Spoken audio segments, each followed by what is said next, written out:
네, 굿모닝 인포맥스 함께하고 계십니다. 비트코인, 특히 이더리움 얘기 요즘 많이 들으시죠? 이더리움이 2021년 역대 최고가 거의 근접했다. 이런 기사들 지금 가격 확인해 보실 수가 있을 텐데 요 얘기 좀 해보도록 하겠습니다. 원더프레임 김동완 대표 나와 계십니다. 안녕하세요. 네, 안녕하세요. 대표님 비 오는 날 감사드려요. 네, 일찍 나와주시고. 네, 별 말씀. 고생하셨습니다. 자. 말씀드린 것처럼 최근에 이더리움이 특히 굉장히 많이 움직이고요. 네. 많은 분들 이제 궁금해하실 것 같아서 김동완 대표 이제 모셨는데 비트코인, 이더리움 강세 왜 이렇게 가격이 오르고 있는 거고 배경이 어디에 있고 또 과거와 좀 다른 점이 있다면 뭐가 있는지 궁금해요. 일단은 두 가지 이슈가 있는데요. 두 가지. 예, 네. 첫 번째는 시장 유동성. 이 매크로 이 이슈들이 최근에 특히 이제 연준 금리 인하라든지 이런 기대감이 굉장히 커지면서 비트코인도 그렇고 코인이 다 이제 위험 자산으로 분류가 되지 않습니까? 그래서 미국의 나스닥이라든지 S&P, 다우 지수 전부 다 최근에 계속 최고점을 갱신하고 있잖아요. 이런 분위기 자체가 비트코인이나 이더리움 가격을 좀 밀어 올리는 그런 측면이 우선적으로 하나가 있고요. 그리고 과거와 달리 좀 없었던 이런 매수세들이 특히 이더리움에 좀 많이 지금 붙어 있는 신규 매수가 그런 측면이 좀 있습니다. 이게 궁금해요. 없었던 매수세? 네, 네. 이게 이제 정확히는 이더리움이 올해 그 관세 국면이 있었던 4월 중순에 이제 연중 최저가를 찍었는데요. 네. 그때 가격이 한 $1,400 네. 정도였고 개당. 그 이후에 굉장히 좀 매수세가 많이 들어오기 시작했는데 어디서 많이 들어왔냐면 지금 미국 시장의 이더리움 현물 ETF에서 우선적으로 좀 돈이 많이 들어오기 시작했고요. 그리고 아주 좀 생소할 수 있는 개념인데 네. 주식 투자하시는 분들은 그 마이크로 스트래티지를 생각하시면 될 것 같아요. 그러니까 이더리움을 전문적으로 사서 보유하는 것으로 그 기업의 주가를 좀 부양하고자 하는 기업들이 굉장히 많이 늘어났습니다.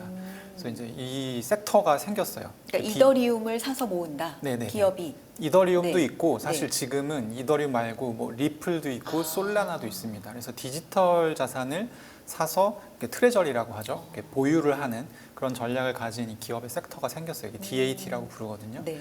근데 이제 DAT 기업들이 많아지면서 아직까지는 압도적인 DAT 기업의 대부분이 이제 이더리움 사모으는 기업들이고요. 이게 이제 상상할 수 없을 정도로 지금 이더리움을 많이 좀 사서. 그래요. 네, 제가 오늘은 특별히 좀 그 그림을 좀 준비했는데요. 보여주시면 나갈 거예요. 말씀을 해주시면. 네. 네네네. 일단은 제가 볼 때는 그 처음 보여드리는 네네네. 장표는 네. 요게 이제 이더리움 매수하는 상장사들인데 네. 앞에 연두색으로 T자가 붙은 것들 있잖아요. 네네. 요게 그냥 다른 일을 하지 않고 이더리움만 사모으는 기업들입니다. 그러니까 그 기업의 네. 일 자체가 이더리움을 사는 일이에요. 그렇죠. 이제 1등하는 회사가 비트마인 이머전 테크라고 해서 아니 비트마인이 요즘에 엄청 화제가 돼요. 저게 이 이제 기업이. 최근에 서학개미들이 굉장히 많이 사는 코인으로도 유명하고요. 주식으로. 그렇죠. 주식으로 네네네. 또 유명하고 네. 두 개가 유명해요. 네. 1, 2위. 그러니까 비트마인 이머전, 두 번째는 샤프링크 게이밍인데 약간 설명을 드리면 비트마인 같은 경우는 원래 비트코인 사모으던 회사였어요. 근데 새로 이제 누가 인수를 해가지고 우리 이제 비트코인 아니고 이더리움 살 거야 라고 해서 이제 굉장히 유명해졌고 네. 계속 보여주셔야 돼요. 네네네네네. 화면 설명을 해야 됩니다. 네. 비트마인은 그렇고. 그리고 이제 샤프링크 네. 게이밍은 네. 게이밍이 붙어 있잖아요. 네네. 원래 게임 회사예요. 근데 이 컨센서스라고 하는 이더리움 인프라스트럭처를 제공하는 서비스 제공하는 그 기업이 있습니다. 미국에. 거기서 주축으로 돼서 저 기업을 또 사서 그러니까 왜 이제 나스닥에는 굉장히 싸지만 거의 이제 약간 좀비 상태의 기업들이 많이 있잖아요. 그런 걸 사가지고 이제 이더리움 사모으는 기업으로 바꾼 건데 중요한 건 뭐냐면 저 중간에 이더라고 해서 1.2M 이렇게 돼 있잖아요. 네. 3달 동안 120만 개를 산 거예요, 이더를. 석 달 동안에 네. 120만 개. 네. 이게 어떤 규모인 거예요? 그리고 오른쪽에 네, USD로 네, 써 있잖아요. 52억 달러 어치니까 한 7조 원어치 산 거죠. 그러니까 이제 그냥 보통은 제가 매수가 많아서 오릅니다 이러면은 사람들이 웃거든요. 근데 진짜네요. 되게 많이 샀어요. 그래서 이더리움 같은 경우는 지금 상승이 그렇게 되는 거고 두 가지 얘기 드렸잖아요. 일단 그 유동성적인 측면에서의 이점이 일단 있다. 그리고 두 번째는 매수 자체가 많다. 지금 새로운 매수처들이 늘어났기 때문에 가격이 올라가는 거다. 이게 있고 또 한 가지 마지막으로 이제 내러티브적인 측면에서 이더리움이 좀 유리한 부분은 뭐냐면 한참 이 지니어스 액트 통과되는 그 구간에 굉장히 좀 화제였지 않습니까? 스테이블 코인이. 그렇죠. 스테이블 코인 같은 경우가 지금 제일 많이 유통되는 채널이 이더리움 블록체인에서 제일 많이 유통이 됩니다.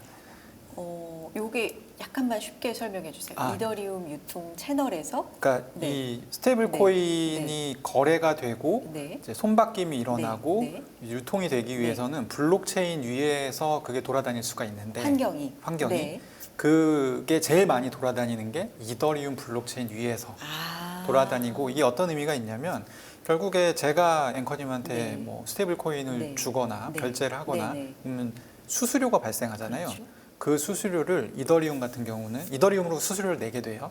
근데 이 수수료 중에 상당 부분을 이더리움이 그 거래가 끝난 다음에 소각을 시킵니다. 그래서 스테이블 코인 거래가 엄청 활발하면 결국에 이더리움 전체의 이 수량이 줄어드는 효과가 있어요. 그러다 보니까 수량이 줄어들면은 남아있는 이더리움의 가치가 올라가겠죠. 네. 이런 측면이 있습니다. 그래서 지금 스테이블 코인이 뭐 활성화가 많이 될 거다 우리 얘기를 하지만 어느 정도 수준인지를 모르기 때문에 사실 조금 지금 계측하기는 좀 쉽지 않지만 어쨌든 스테이블 코인의 수혜주가 누구냐라고 했을 때 코인 쪽에서는 이더리움, 솔라나 뭐 이런 정도가 이제 상당히 좀 얘기가 많이 됐던 게 사실이고 그런 측면 때문에 지금 이 내러티브의 상승 어떤 흐름이 계속 이어지고 있다고 보시면 될 것 같습니다. 그러면 대표님 정리해 보면 뭐 크게 세 가지 지금 말씀해 주셨는데 유동성은 이제 주식에서도 많이 얘기를 하는 측면이고 금리 인하가 돼서 좀 높아진다.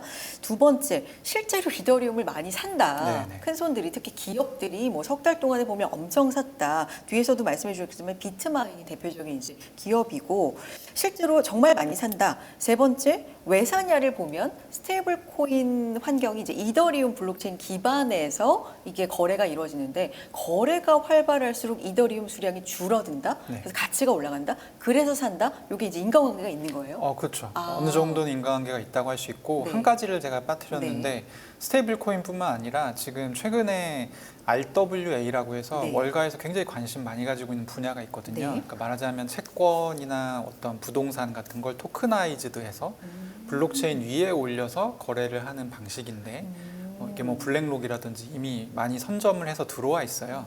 들어와 있는데 이 RWA를 하려면 블록체인의 신뢰도가 굉장히 중요합니다.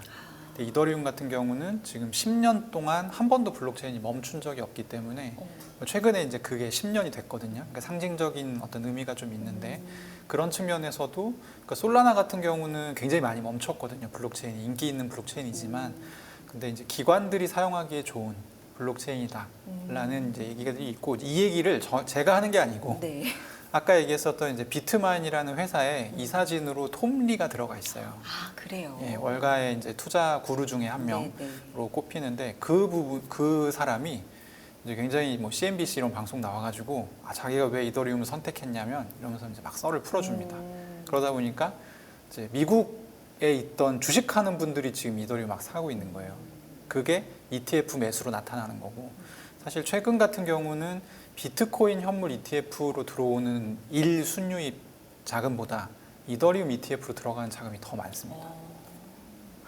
그렇군요. 여기에 이제 또 다른 이유들로 꼽히는 게 뭐 최신 이슈니까 몇 네. 가지 더 짚어보면 하버드 대학이 기금 1,600억 원 규모를 뭐 비트코인 현물 ETF에 투자했다. 네. 이제는 대학까지도 코인에 이렇게 기금 투자를 하는구나. 뭐 이런 부분들 이게 이제 시사하는 바가 있을까? 이것도 영향이 있을까 싶긴 해요. 요거 네. 같은 경우는 사실 그 기금의 종류가 되게 다양한데 네.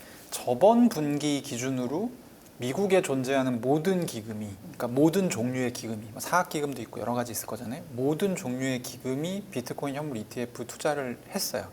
이미 이제 사실 하버드라는 것 때문에 조금 효과가, 상징적 효과가 있는 것 같은데 이거는 이미 지금 진행 중인 그런 부분이고 사실 1,600억 원 규모면 그렇게 뭐 적다고 할 수 없지만 그렇다고 해서 엄청 많다고도 할 수 없는 약간 그런 규모인 것 같습니다. 근데 어쨌든 기사로 내기 좋기 때문에 이렇게 좀 회자가 되는 게 아닌가 싶습니다. 하버드대도 그렇죠. 돈을 넣는다. 네. 뭐 이런 의미도 뭔가 좀 있지만 스마트해 보이는. 네. 그렇군요. 여기에다가 이제 네. 지금까지 이제 쭉 말씀해주신 내용들을 보면 사실 코인 시장에 있어서 가상화폐, 뭐 크립토의 봄이다, 겨울이다 우리가 이제 이렇게 얘기할 네. 때 가장 크게 이벤트적으로 반감기. 네. 뭐 4년 주기로 온다 뭐 이런 것들 좀 얘기 많이 했었는데 최근에 보면 정책 얘기 진짜 많이 하는 것 같고요. 네네. 네. 거기에다가 뭐 스테이블 코인 이슈까지 이제 덧붙여지면서 힘이 좀 세지고 이슈가 진짜 다양하게 붙고 네. 뭐 어떤 금리 이런 영향도 좀 많이 받는 것 같고 이걸 보면 4년 주기가 깨진다. 이게 좀 납득이 되는 측면도 있거든요. 이거 어떻게 봐야 될까요? 아니 4년 주기는 이미 깨졌습니다. 이미 깨졌다. 네. 아니 그 설명을 제가 네. 잘 드릴게요. 네네.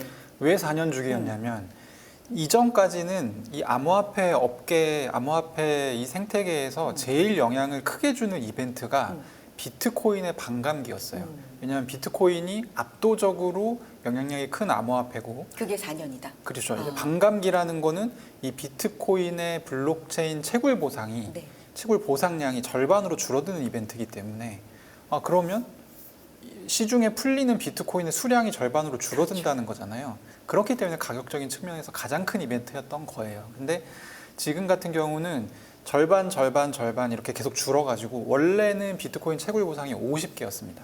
비트코인 50개를 10분마다 주는 거였는데 그게 지금은 5개 밑으로 내려갔고 그러다 보니까 이 반감기가 가지고 있는 시장에 주는 효과가 줄어든 거죠. 그리고 이제 상대적으로 기관 투자자들이 많이 들어오고 또 미국이 들어오고 이렇게 되다 보니까 영향력이 큰 쪽이 이제 달라진 겁니다. 그래서 본질적으로는 같아요. 그러니까 예전에는 영향력이 컸기 때문에 4년 주기였던 거고 그 4년 주기라는 게 이유가 있는 주기였던 네네. 거죠. 근데 이제 지금은 그게 없어질 이유도 충분히 합리적으로 설명이 가능하다. 반감기가 작년이었나요? 작년 4월.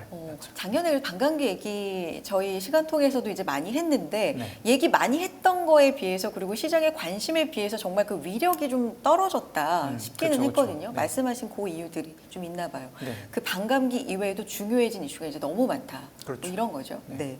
여기에 이제 또 하나 트럼프 대통령의 정책인데 이 401k 네. 가상자산 투자 허용 행정명령, 뭐 가상자산 투자 허용만 들어가 있는 건 아니지만 네. 어쨌든 이게 좀 영향을 많이 미쳤다. 뭐 이런 분석도 있거든요. 맞아요?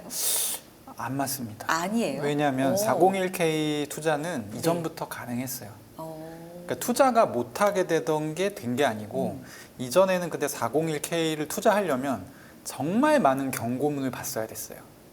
이거 위험 자산이고 너 원금 손실 가능성 크다. 알고 투자해라.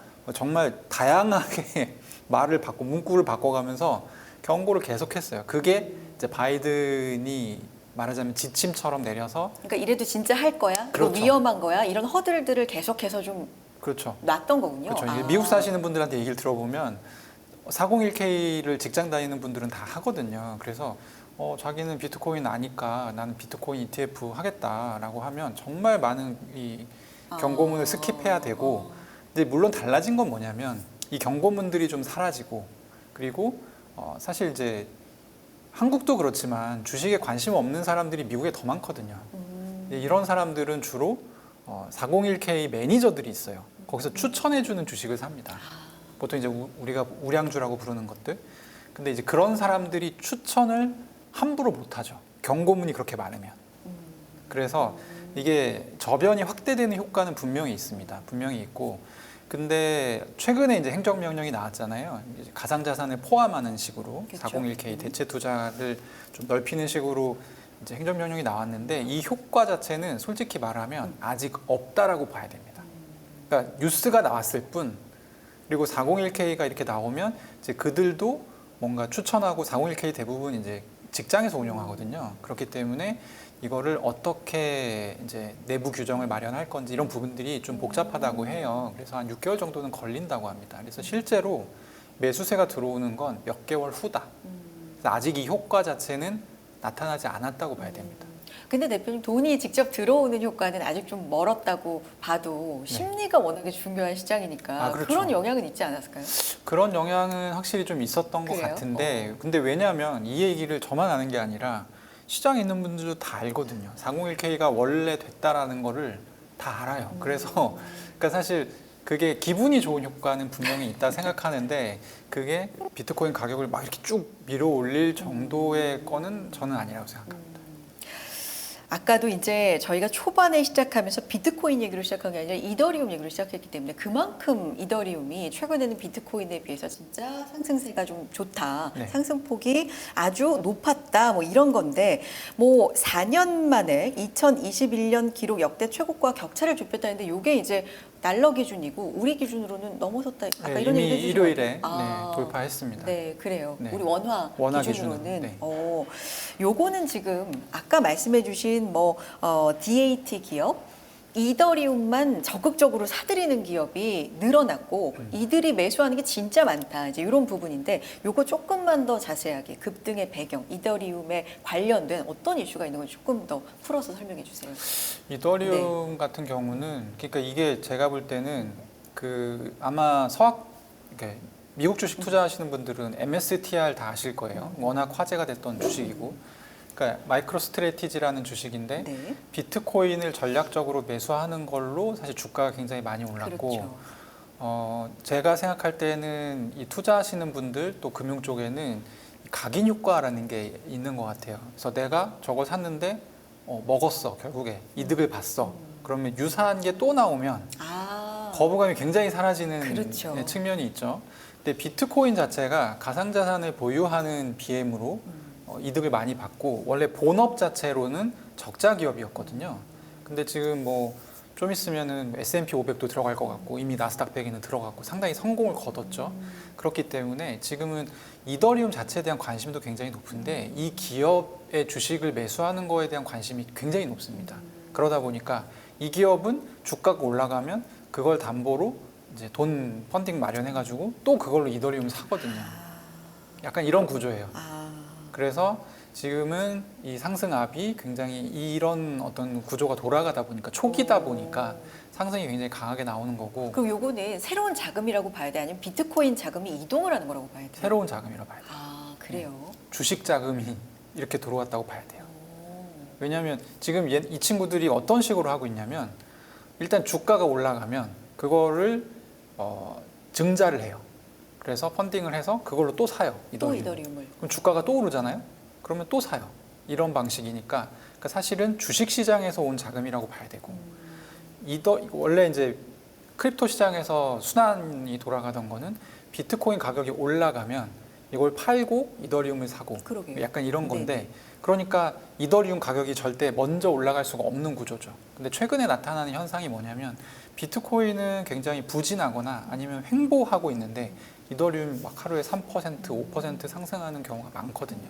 그러니까 이런 부분들도 사실은 올해 들어서는 좀 볼 수 없었던 그런 풍경들이죠. 앞서서 가장 중요한 이유 중에 하나로 이게 스테이블 코인의 어떤 환경이 기초가 되는 게 이더리움 블록체인 네. 아래에서 이게 거래가 되기 때문에 이게 진짜 큰 동력이 아니었을까 싶기는 한데 네. 이 부분은 어때요?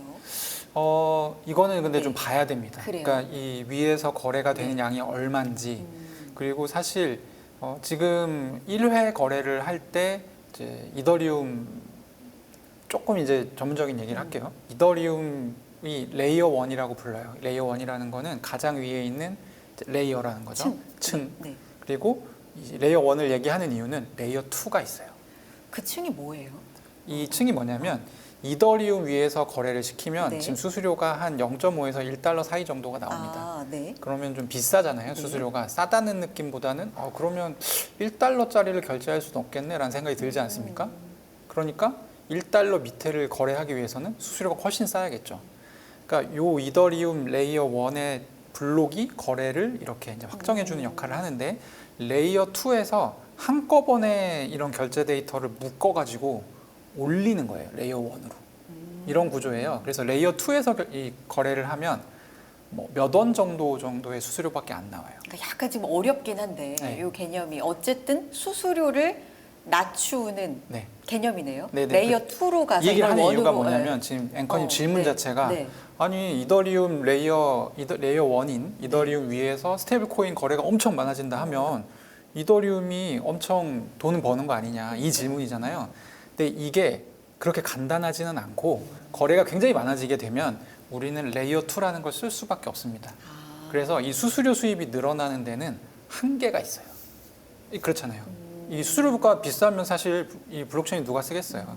그래서 이거가 그렇게 아주 단편적으로 선형으로 생각할 수는 없고, 근데 지금 이더리움 가격이 크게 오르기는 하고 있고 이런 내러티브가 있다는 거는 맞는데, 그건 맞는데. 네, 맞는데 요것은 영구적인 어떤 상승 요인이라고 보기는 어렵다. 근데 이제 물론 스테이블 코인 발행량이 그래서 중요한데 네. 이 스테이블 코인 발행량이 정말 뭐 재무부에서 얘기하는 것처럼 2028년까지 2조 달러다. 근데 그 중에 뭐 60% 정도가 이더리움 위에서 돌아간다라고 하면 지금 가격보다는 훨씬 가격이 올라가는 게 맞죠. 그래서 그런 부분들을 조금 고려하실 필요는 있습니다. 그러니까 앞서 말씀해 주신 것처럼 요게 거래가 늘면 수수료로 네. 이더리움이 이제 쓰이고 수량이 줄어들면 가치가 올라간다면 이제 이런 큰 네네. 어떤 논리인데 요게 반드시 이게 아주 네. 가격에 직접적인 영향을 미치는 위력을 그렇죠. 끝까지 가질 것인가. 이더리움 10배 가겠네. 이거는 그러니까. 좀 과도한 상상일 수 있고, 근데 지금 가격 자체가 사실 21년에 이 찍었었던 전고점보다도 낮은 수준이기 때문에 비트코인 같은 경우는 2021년 고점이 68,000달러거든요. 거의 지금 2배 올랐어요. 그렇죠. 이더리움 같은 경우는 사실 시총이 낮기 때문에 그거보다 더 많이 올라야 되는 게 맞는데 어떠한 이유든 간에 지금은 21년에 찍었던 고점보다는 밑에 있다. 그래서 업사이드가 크겠구나라는 기대감도 사실 지금 좀 작용하고 있다고 봐야 됩니다. 네. 그러면 목표 가격 측면에서 보면 뭐 트럼프 대통령 차남 에릭 트럼프 얘기도 있고 뭐 네. 이더리움 8,000달러 얘기도 하고 그러는데 뭐 요거는 사실 이제 관계가 있겠죠. 뭐 네. 굳이 투자하고 있을 수도 있고. 아니 근데 저는 최근에 제일 네. 많이 나오는 네, 네. 뷰는 7,000달러 얘기가 7,000달러. 되게 많이 나오고 있어요. 그러면 지금보다 업사이드가 어느 정도인 거예요? 한 2,000달러 이상인 거잖아요. 그렇죠. 그렇죠? 네. 오. 그럼 한 60% 정도 오른다 봐야죠. 7,000달러. 요거까지는 가능성이 있다고 보세요? 저는 솔직히 말하면 네. 한 10,000달러? 그래요? 네. 근데 이제 언제 갈 거냐의 차이가 좀 있기는 한데, 그리고 이제 아까 얘기했던 그 DAT 기업들, 이 MSTI 같은 경우는 그 마이클 세일러 의장이 얘기를 했어요. 나는 비트코인 팔지 않겠다. 근데 이 이더리움 모으는 친구들부터 얘기가 조금 다릅니다. 이 친구들은 팔 수 있어요. 그래서 제가 이제 10,000달러를 갈 수는 있는데 언젠지 모르겠지만 언젠지는 알 수 없고, 그리고 저는 10,000달러 정도는 그렇게 높은 가격대는 아니라고 생각해요. 지금 그러니까 이더리움 컨디션에 비하면. 근데 이 DAT 기업들이 또 어느 국면에서부터 이더리움 열심히 팔기 시작한다. 그렇게 되면 가격적으로 또 안 좋아질 수 있는 측면은 있다. 이 말씀을 드리겠습니다. 시간 없는데 진짜 짧게 아까 비트마인 말씀해 주셨는데 요 비트마인 그러니까 주식 비트마인 기업 주식 자체를 우리 네. 한국 투자자들도 지금 정말 많이 사고 있다. 최근 들어서 급부상하고 있다 거의 그러잖아요. 가장 많이 사는데, 비트마인 기업은 어때요 그러면? 기업은 기업 자체가 되게 유명해졌어요. 일단 이사회 톱니에 들어가 네. 있고, 그리고 지분 투자를 피터 틸이 했다라는 것들이 뉴스로 나오면서 그러면 둘 중에 저거 사야 되는 거 아니야? 지금 후보가 2개예요. 그러니까 비트마인이랑 샤프링크 게이밍 2개인데 샤프링크 게이밍은 제가 보기에는 조금 이렇게 슴슴한 약간 그런 느낌이고 비트마인은 제대로 한탕 하겠네 이런 느낌이 있어서 아무래도 제가 볼 때는 투자자들이 좀 더 많이 선택하는 것 같습니다. 그렇군요. 서클은 상장 이후에 그 처음으로 실적 발표했는데 요거는 어떻게 서클은 보셨어요? 실적 발표에서 어제 많이 올랐고요. 네네. 그리고 이제 주목할 만한 부분은 스테이블 코인을 유통하는 네. 블록체인을 전용으로 따로 만들어서 돌리겠다. 그러니까 이런 부분들. 그러니까 이더리움이 지금 이더리움 위에서 많이 돌아가는데 서클 같은 경우는 지금 따로 만들겠다잖아요. 이런 부분들도 사실 이더리움 가격을 생각을 할 때 변수가 될 수 있는 그런 부분들이죠. 알겠습니다. 감사드리고 오늘 여기까지 드릴게요. 원더프레임 김동관 대표 함께했습니다. 고맙습니다. 네, 감사합니다.